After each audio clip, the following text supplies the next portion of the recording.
کہ آپ علیہ الصلاۃ والسلام کی ذات اقدس دونوں جہانوں کے لیے رحمت،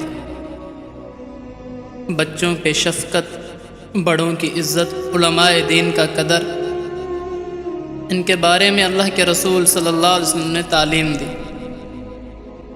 اسلام انسان کو انسان بناتا ہے، اور اسلام کو پیش کرنے والے اللہ کے رسول صلی اللہ علیہ وسلم کی ذات اقدس تھی۔ جب اسلام مکمل ہو گیا،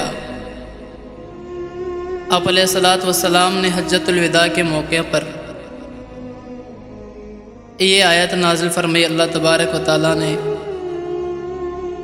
کہ آج اللہ نے اسلام کو مکمل کر دیا، دین کو مکمل کر دیا۔ تو جب یہ آیت اللہ نے نازل فرمائی تو اس کے بعد آپ علیہ الصلاۃ والسلام بعض کے مطابق یا تو 80 دن بس کچھ ہی لمحہ زندہ رہے تھے۔ تو جب آپ علیہ الصلاۃ والسلام کا وصال مبارک ہونے لگا تو آپ علیہ الصلاۃ والسلام کی ذات نے حضرت یزید بن بابنوس رحمۃ اللہ علیہ فرماتے ہیں کہ میں اپنے ایک ساتھی کے ساتھ حضرت عائشہ رضی اللہ تعالی عنہما کی خدمت میں گیا۔ بہرحال ایک بڑی لمبی چوڑی حدیث ہوتی ہے کہ دو صحابہ امی عائشہ رضی اللہ تعالی عنہا کے پاس جاتے ہیں، ان سے کوئی مسئلہ پوچھتے ہیں، اور امی عائشہ رضی اللہ تعالی عنہا ان کو مسئلہ بتلاتی ہیں۔ تو مسئلہ کے بعد امی عائشہ رضی اللہ تعالی عنہا یوں فرماتی ہیں کہ حضور صلی اللہ علیہ وسلم کا معمول یہ تھا کہ آپ جب بھی میرے دروازے کے پاس سے گزرتے تو اکثر ایسی کوئی بات ارشاد فرما جاتے جس سے مجھے فائدہ ہوتا۔ ایک دن آپ میرے دروازے کے پاس سے گزرے لیکن آپ نے کچھ ارشاد نہ فرمایا۔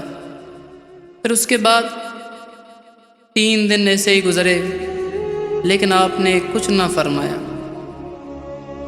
تو امی عائشہ رضی اللہ تعالی عنہا نے فرماتی ہیں کہ میں نے اپنی خادمہ سے پوچھا، کہا اے لڑکی میرے لیے دروازہ پر تکیہ رکھ دو، اور میں نے سر پر پٹی باندھ لی اور حضور صلی اللہ علیہ وسلم کو متوجہ کرنے کے لیے بیمار بن کر تکیہ پر ٹیک لگائی۔ اتنے میں حضور صلی اللہ علیہ وسلم میرے پاس سے گزرے تو فرمایا اے عائشہ تمہیں کیا ہو گیا ہے؟ میں نے کہا سر میں درد ہو رہا ہے۔ حضور صلی اللہ علیہ وسلم نے فرمایا ہائے میرے سر میں بھی درد ہے۔ پھر آپ تشریف لے گئی۔ ابھی تھوڑی دیر گزری تھی کہ آپ صلی اللہ علیہ وسلم کو ایک کمبل میں اٹھا کر لایا گیا۔ آپ میرے پاس تشریف لے آئے اور ازواج مطہرات کو یہ پیغام بھیجا کہ میں بیمار ہو گیا ہوں اور مجھ میں اتنی ہمت نہیں ہے کہ میں باری باری تمہارے ہاں جاؤں، تم مجھے اجازت دو تاکہ میں عائشہ کے پاس ٹھہر جاؤں۔ چنانچہ میں آپ کی تیمارداری کرنے لگی۔ اس سے پہلے میں نے کبھی کسی کی تیمارداری نہیں کی تھی۔ ایک دن حضور صلی اللہ علیہ وسلم کا سر میرے کندھے پر رکھا ہوا تھا کہ اتنے میں حضور صلی اللہ علیہ وسلم کا سر میرے سر کے طرف جھک گیا۔ میں سمجھی کہ حضور صلی اللہ علیہ وسلم میرے سر کا بوسہ وغیرہ لینا چاہتے ہیں۔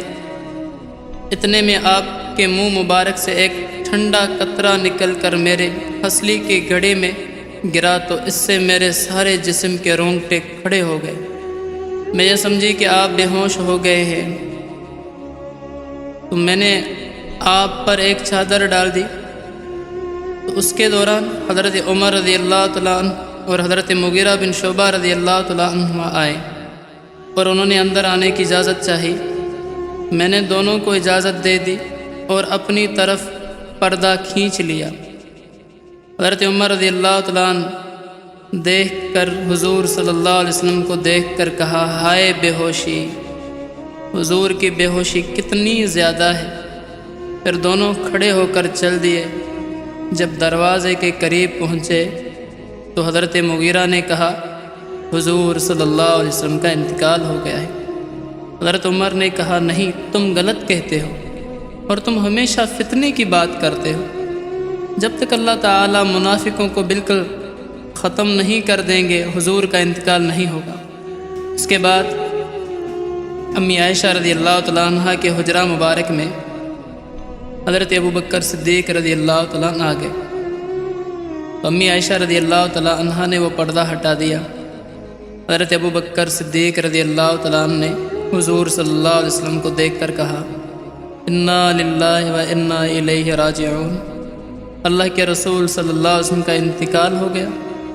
پھر حضور کے سر کی طرف سے انہوں نے اپنا منہ جھکایا اور حضور کی پیشانی کا بوسہ لیا اور فرمانے لگے، ہائے اللہ کے نبی۔ پھر اپنے سر کو اوپر اٹھایا، پھر منہ کو جھکا کر دوبارہ پیشانی کا بوسہ لیا اور کہا، ہائے میرے خاص دوست۔ پھر سر کو اوپر اٹھایا، پھر منہ کو جھکا کر تیسری مرتبہ پیشانی کا بوسہ لیا اور کہا، ہائے میرے جگر کے دوست، حضور کا انتقال ہو گیا۔ پھر وہ مسجد چلے گئے اور حضرت عمر لوگوں میں بیان کر رہے تھے، تو اسی اثناء میں کہنے لگے کہ اللہ تعالیٰ جب تک منافقوں کو ختم نہیں کرے گا رسول اللہ صلی اللہ علیہ وسلم کا انتقال نہیں ہوگا۔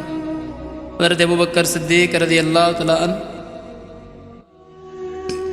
کے آنے پر حضرت عمر رضی اللہ تعالیٰ عنہ رک گئے اور حضرت ابوبکر نے اللہ کی حمد و ثنا کے بعد یہ فرمایا کہ اللہ تعالیٰ قرآن میں فرماتے ہیں، انک میت و انہم میتون، کہ میں تمہیں بھی موت دوں گا اور ان کو بھی موت دوں گا۔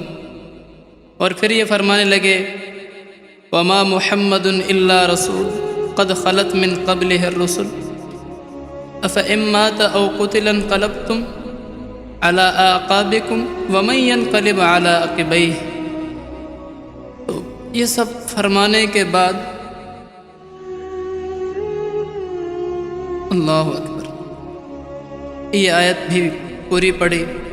اس کے بعد فرمایا، جو اللہ کو معبود سمجھتا تھا تو وہ سمجھ لے کہ اللہ زندہ ہے اور ان پر موت طاری نہیں ہو سکتی، اور جو شخص محمد کو معبود سمجھتا تھا تو وہ سن لے کہ محمد صلی اللہ علیہ وسلم کا انتقال ہو گیا ہے۔ اس پر حضرت عمر نے کہا، اچھا کیا یہ آیت اللہ کی کتاب قرآن میں ہے؟ ایسی کپ کپی طاری، اتنی بے ہوشی، اپنے آپ کو سنبھال نہیں سکتے تھے۔ یہ بھی یاد نہیں تھا کہ یہ قرآن میں ہے، اتنا درد۔ فرماتے ہیں مجھے یہ آیتیں یاد ہی نہیں رہی۔ اب حضرت ابوبکر صدیق کے پڑھنے سے مجھے یاد آ گئی، ان میں حضور کے انتقال پانے کا ذکر ہے۔ پھر حضرت عمر نے کہا، اے لوگو، یہ ابوبکر ہیں اور مسلمانوں میں بڑے عمدہ اور اعلیٰ کارناموں والے ہیں، لہٰذا ان سے بیعت ہو جاؤ۔ چنانچہ لوگ ان سے بیعت ہو گئے۔ اسی اثناء میں کہ سارے عالم کا یہ منظر تھا کہ صحابہ رونے لگے، آپس میں اختلاف پڑنے لگا۔